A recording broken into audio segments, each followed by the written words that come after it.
Food Trucker School is now in session. This is episode 35.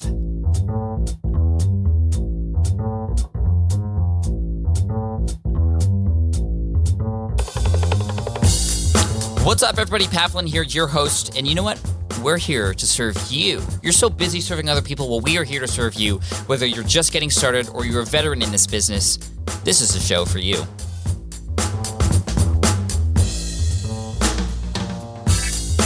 Today, we're talking to Joshua from the Pizza Wagon, an amazing looking trailer that is built with a brick oven to help create one of the most amazing pizzas that you can get. If you're in the Pennsylvania area, you're going to check out what it's like to run the show, what it's like serving and catering, and some of the benefits of going the catering route versus going on to the street. So Joshua provides a lot of great information, inspiring information, but very actionable information for you to help you succeed with your food truck, your wagon, your Metrofit bike, cargo bike, whatever. Here we go. Here's Joshua from the Pizza Wagon.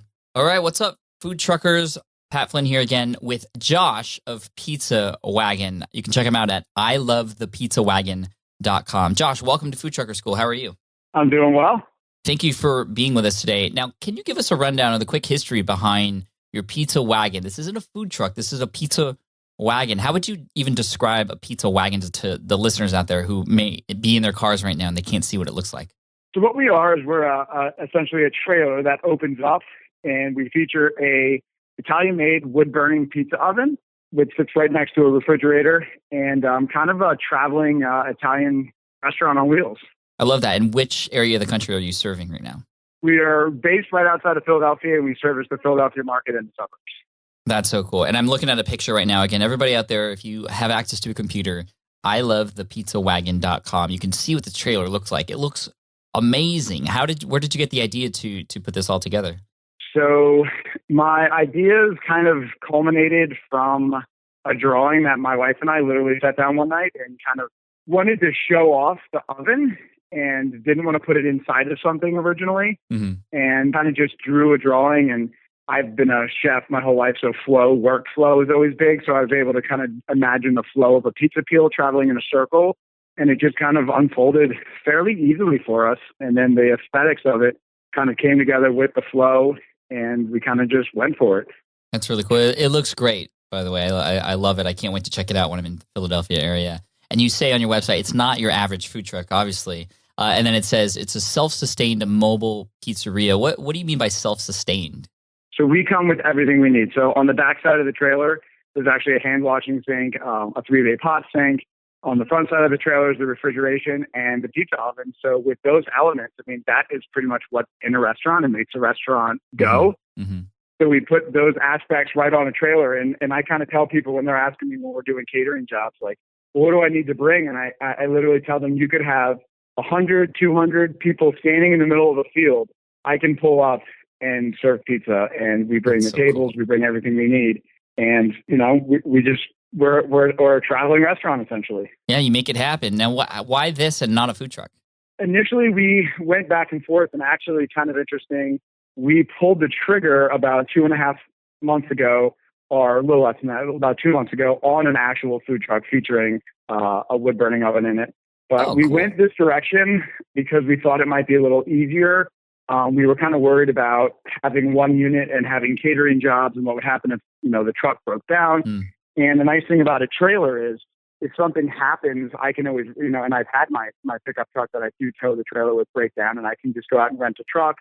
I can also use that truck as my own personal vehicle, which is all, done up with the advertising. So I'm kind of driving around when I'm not pizza wagoning in a mobile advertisement. So it kind of made sense to us to start with the trailer. And then we actually built a second trailer within our first year of business because we were kind of, we took a risk on the first one. And after we had it, it was an educated guess to build a second one within the first year. And we did that. And now in our fourth year of business, we are hoping to get our third unit, which is going to be a food truck, delivered to us soon.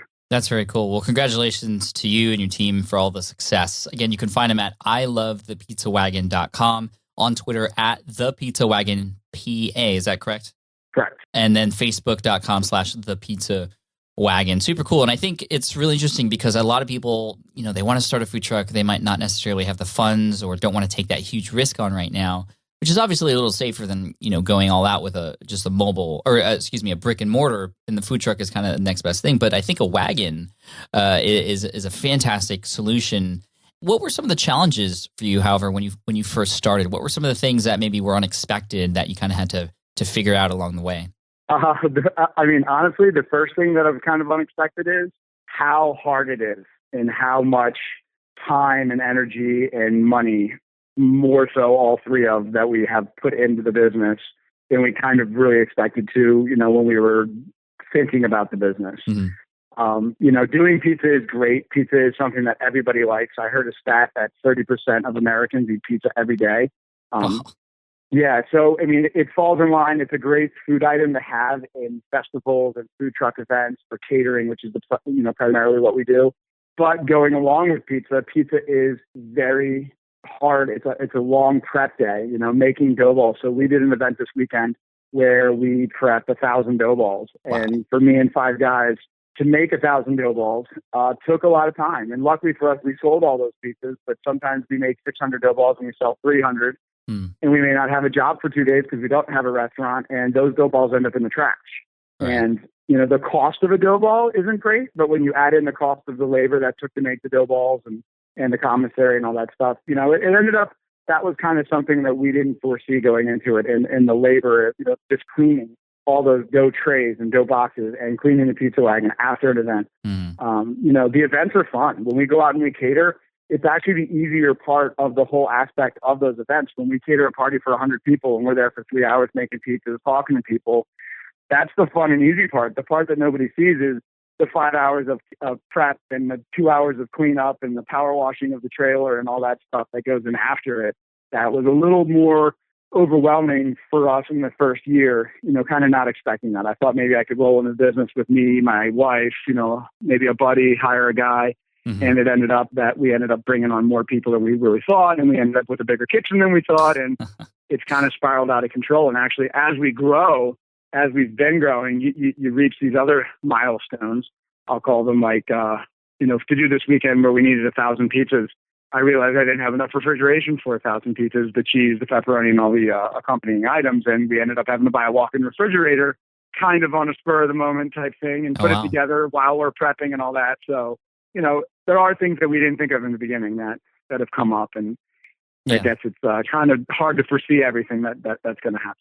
That's true. You don't really know exactly what's going to happen until you're in it and you're doing it, and that's great that you guys have been keeping going. What keeps you going, by the way? I mean, it's obvious that you guys are putting a lot of work into this, and it's difficult. But what gets you up in the morning? So what gets me up in the morning? I love working for myself. I love when I left my previous position, it felt odd. The days that I might not be working, maybe on a Tuesday or Wednesday or Monday that I wasn't working. But working for myself has been just very rewarding. Being able to set my own schedule, set my own pace. Last week, I think I honestly worked 85 hours, and I loved every minute of it because it was for me, it was for my family, it was awesome. What we do. And then the other thing that I love, and this happened 3 or 4 times where people, we pulled a pizza out of the oven and we put it down. We put it on a little wire rack for like 10 seconds so the steam comes out of the bottom before we place it on the cardboard ground. And people go, "Oh my God, that looks amazing." And I love saying, "Well, what did you expect? You just paid me for a pizza. And now you're saying, oh my God, I can't believe it looks like that." So it was like, well, and I said it literally 3 times to people. Well, what did you expect it to look like coming out of the oven? And that's kind of like the thing that gets me going too, is when people love, and then I see a tweet, "Oh my God, the Pizza Wagon, you got to try it," or something like that. Like, that's really what gets me going out there. I love that. I can totally relate to that. And I think a lot of people listening can or want to relate to that too. That's really cool. So thank you for sharing that. Your catering business, how much of your business is your catering business versus kind of just going out and waiting for people to come to you? I would prefer my catering business to be almost 100% of my business. I look at events and I only do events that A, are huge, or B, or are the right clientele that I'm marketing and advertising my business to those people. Smart. I don't really look at events. So like big food truck rallies, big food truck festivals, 10, 20, 30, 50,000 people. I look at that as a great, let's work really hard and make lots of money day. But the other events that I do, it's really just kind of advertising for me. So I do those events. I do the community events. I do the stuff where we make 50, 60, 80 pizzas, kind of break even. But those events to me are advertising. So I'm advertising my pizza to one person who loves it, who then wants to have 100 people at their house and then, pay us to cater their party. Right. Yeah, that's awesome. I see on your website here, it says catering services for birthday parties, graduation parties, weddings, rehearsals, corporate events, office parties, and more. Of those, which ones are more popular actually first? So graduation parties this year and last year are really taking off with the food trucks. No way. It's across the board. That's cool. Between May and June, I don't even know how many but every Saturday it's 2 graduation parties, if not 3 with the 2 units. The graduation parties are really huge for us. And then weddings and rehearsal dinners are, really taking off. I think people are realizing instead of doing the traditional hall at $75 a person. I mean, I remember when I got married, I didn't invite people that I wanted to invite because it was like, oh my God, I can't spend $80,000 on a wedding. And now what we're seeing is people are finding these cool venues, a farm, a big building, a cool retro place, a brewery that doesn't do food. And they're bringing in 3 different food trucks and they're inviting 300, 400 people because it's a little less expensive than the traditional wedding route. And it's fun. I mean, it's just a lot of fun, just kind of a grazing thing. There's not a sit down dinner. It's, here's 4 trucks. I kind of do buffet style. I call it a pizza station. The other trucks are maybe come up in order, but it's allowing people to have bigger, more casual parties where I think everybody's kind of benefiting from it. That's awesome. I love that. I mean, I was at a wedding in Denver a couple months ago at an urban winery that had a food truck serving dinner to us. It was really cool. And I definitely see that trend for sure. Absolutely. And then the after wedding also. We've set up numerous times, like right outside the venue where as people are leaving and, grab a couple slices on the way, grab a pizza. And we've done that probably 10 times last year. And I don't even know how many this year. It's kind of overwhelming my schedule this year, but that's a good thing. That's cool. In terms of serving size, is it 1 pizza per person typically? No. So when we do catering events, we kind of offer unlimited pizza. Like I said, we do kind of a buffet station, a pizza station. We'll put out maybe 5 or 6 stands, depending on how many people are at the party. And it's really that initial hit when we get there and we start serving where everybody's eating. We'll put out maybe 8 different pizzas at a time. If something goes and there's a couple slices left over and it's sitting there for 2 or 3 minutes, we may take it and dispose of it and replace it with another pizza. But as that party goes on, we'll take a stand down. We'll take down another stand. We'll start making half and half pizzas. And towards the end of the party, we'll start, I'll have somebody standing there and they'll say, hey, if there's something you would like us to make for you, let us know. It'll literally take 2 minutes.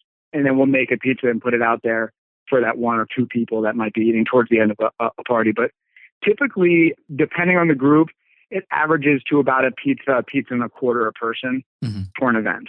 That's cool. I love how you know that. Actually, it's very, very smart.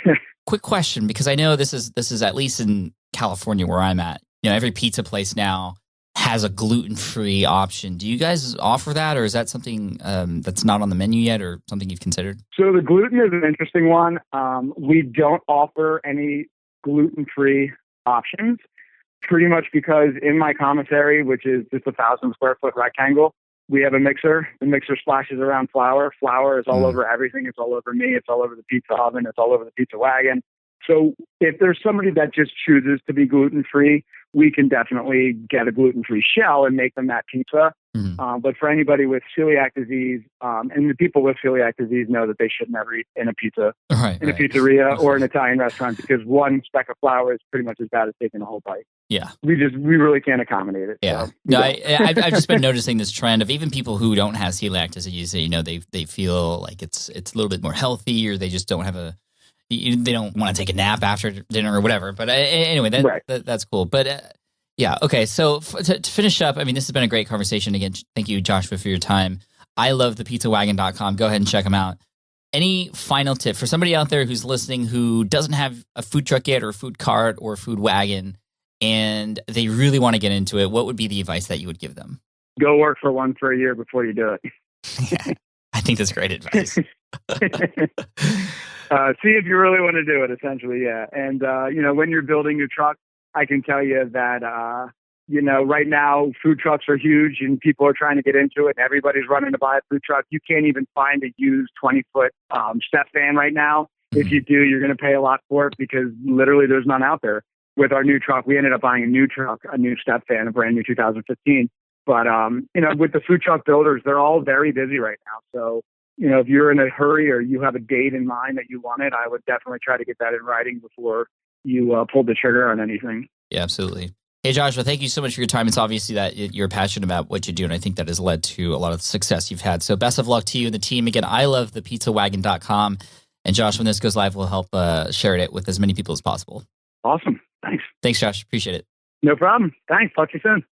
All right. Thank you so much for listening to this episode of Food Trucker School. This is episode 35. Again, that was Josh of the Pizza Wagon. You can check him out at ilovethepizzawagon.com and also on Facebook, facebook.com/thepizzawagon. You really got to see what this looks like. It looks so cool, and they're opening more in different locations in the Pennsylvania area. Check them out. Thank you again for listening in. I really appreciate it. We appreciate all the love and support, especially the reviews and ratings on iTunes. We also want to mention our Food Trucker Growth Kit, which is going to help you not only survive the next year in your food truck, but thrive in it as well. We don't want to see you fail. Not at all. And a lot of trucks do, and that's sad, which is why we put our heart and soul into this product for you to help you not only, like I said, survive, but thrive in your food truck business. So head on over to foodtrucker.com/growth-kit. Again, that's foodtrucker.com/growth-kit. You'll check it out there. You will be pleased. Thank you so much for listening in. Cheers.